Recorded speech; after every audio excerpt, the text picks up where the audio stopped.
The travelers of difficult paths, travelers of difficult paths, travelers of difficult paths, travelers of difficult paths, travelers of difficult paths. الحمد لله رب العالمين والصلاة والسلام على سيد المرسلين أما بعد فأعوذ بالله من الشيطان الرجيم بسم الله الرحمن الرحيم الصلاة والسلام عليك يا رسول الله وعلى آلك وأصحابك يا حبيب الله الصلاة والسلام عليك يا نبي الله وعلى آلك وأصحابك يا نور الله. Welcome, dear viewers, to another episode of our program Travelers of Difficult Paths. And inshallah, in this episode again we're going to hear about honorable personalities who faced great difficulties in the path of Allah subhanahu wa ta'ala, but they remained exemplaries of patience, of steadfastness, and they did not waver in their faith at all. But before we begin, let us hear an excellence of reciting Salat ala Nabi. The Prophet sallallahu alayhi wa sallam said, زينوا مجالسكم بالصلاة علي فإن صلاتكم علي نور لكم يوم القيامة. Decorate your gatherings by reciting Salat upon me, for indeed your recitation of Salat upon me will be nur for you, light for you on the day of judgment. Sallu ala al-Habib sallallahu ta'ala ala Muhammad sallallahu alayhi wa sallam.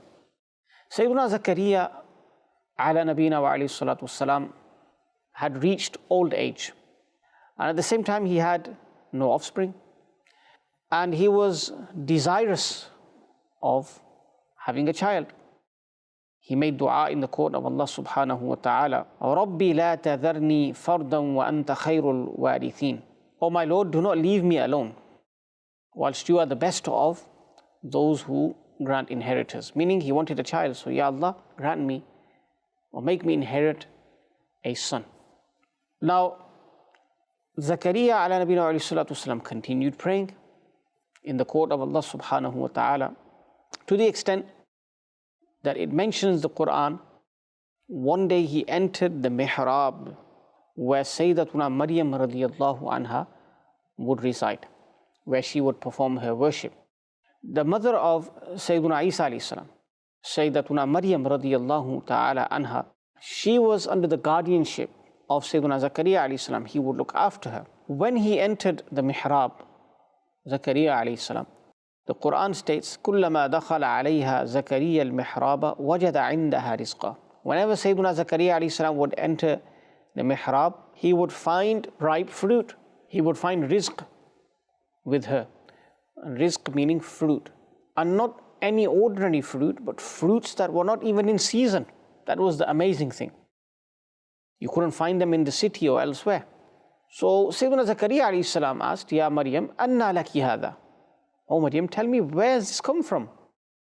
She said, قالت هو من عند الله. It's from Allah subhanahu wa ta'ala. إن الله يرزق من يشاء بغير حساب. Indeed, Allah grants sustenance without account to whomsoever He wants. So what did Sayyiduna Zakaria alayhi salam do? What did this great prophet of Allah subhanahu wa ta'ala do after this? هنالك دعا زكريا ربه.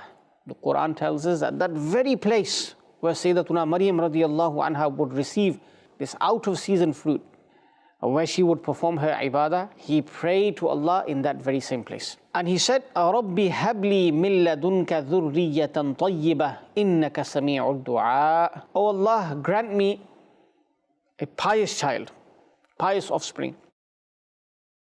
إِنَّكَ سَمِيعُ الدُّعَاءِ. Indeed, you are the one who hears the supplications.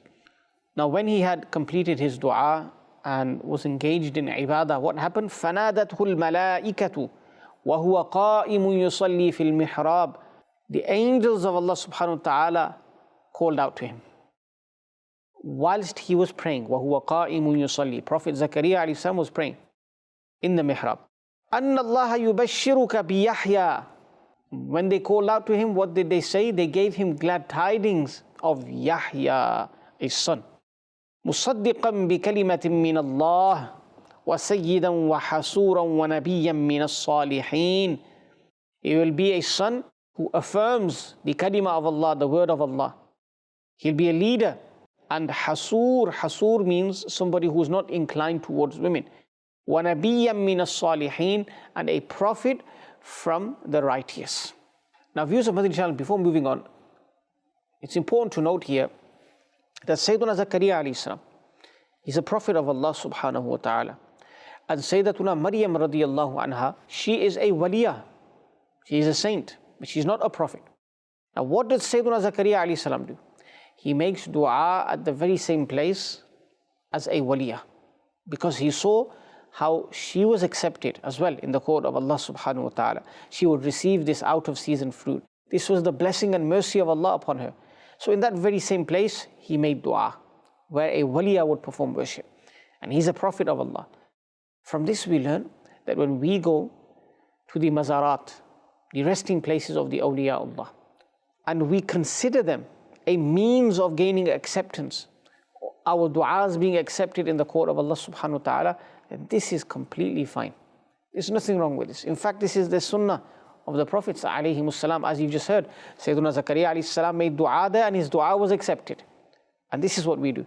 We go there, we pray to Allah subhanahu wa ta'ala, and we say, Ya Allah, for the sake of this righteous personality, this righteous slave of yours, accept our du'as. There's nothing wrong with this. So Allah ta'ala granted Sayyiduna Zakaria alayhi salam a son, whose name was Sayyiduna Yahya alayhi salam. Now, in the Quran we're told, وَسَلَامٌ عَلَيْهِ يَوْمَ وُلِدَ وَيَوْمَ يَمُوتُ وَيَوْمَ يُبْعَثُ حَيًّا.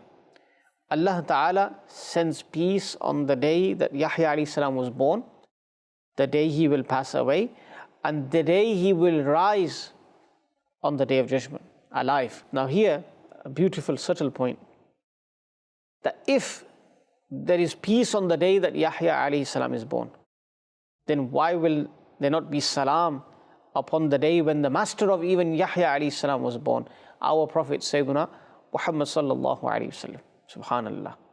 Many salam be upon the noble day when Rasulullah alayhi salam blessed this world with his noble presence.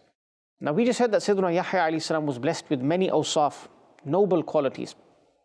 We're told that he would be a leader, hasur, refraining from women. We're told that he would be a nabi from the salihin. Now what happened? Sayyiduna Yahya alayhi salam grew older, and his love for worship and his sincerity towards worship, subhanAllah, was unique. To the extent that when he would offer salah, it's mentioned that he would cry profusely. He would shed a lot of tears. When Zakaria alayhi salam, his father, would see this, he'd also begin to cry. And Sayyiduna Yahya alayhi salam would cry so much that even trees and stones would begin to cry. Inanimate objects would begin to cry. And when he would cry, upon his blessed cheeks, a mark was formed upon his blessed cheeks because of the abundance of crying. Now these righteous personalities, they faced great tests in the way of Allah subhanahu wa ta'ala. Great tests. Now think about it. A father loves his children, no doubt. And he doesn't want to see his child harmed in any way. Now Sayyiduna Zakaria alayhi salam, firsthand, before his eyes, he saw how his son Yahya alayhi salam was martyred. Ma'adallah, his head was taken off his blessed body. This actually happened. This was the test. The same son that he supplicated for, made du'as in the court of Allah subhanahu wa ta'ala for, time and time again. Eventually he was granted the son, and then the son was martyred. And when Sayyiduna Yahya alayhi salam was martyred, do you know what the scene was? Sayyiduna Zakaria alayhi salam is engaged in worship in Baytul Maqdis. His blessed son is martyred, his body is next to him, his head is next to him, but that does not affect the prayer of Sayyiduna Zakaria alayhi salam. Of course it was a great tribulation, but those who have true love for Allah subhanahu wa ta'ala, that love becomes dominant upon everything. And he's in his prayer, it's not affected his prayer at all. Now what was the reason behind the martyrdom? Let's just shed a bit of light regarding that. How Sayyidina Yahya alayhi salam, regarding whose birth glad tidings were given before he even came to the world. The angels are giving those glad tidings, as you heard. He was such a righteous, pious son. And we heard one of his qualities, hasura, meaning he would not incline towards women. He would refrain from women. Now what happens with people like that? sometimes, and this is the test of Allah, the wisdom of Allah subhanahu wa ta'ala, it is they who are accused of wrongdoing. And this is what happened. He was accused of having an illicit relation with a woman. So many things were said regarding Yahya alayhi salam before the king of the time.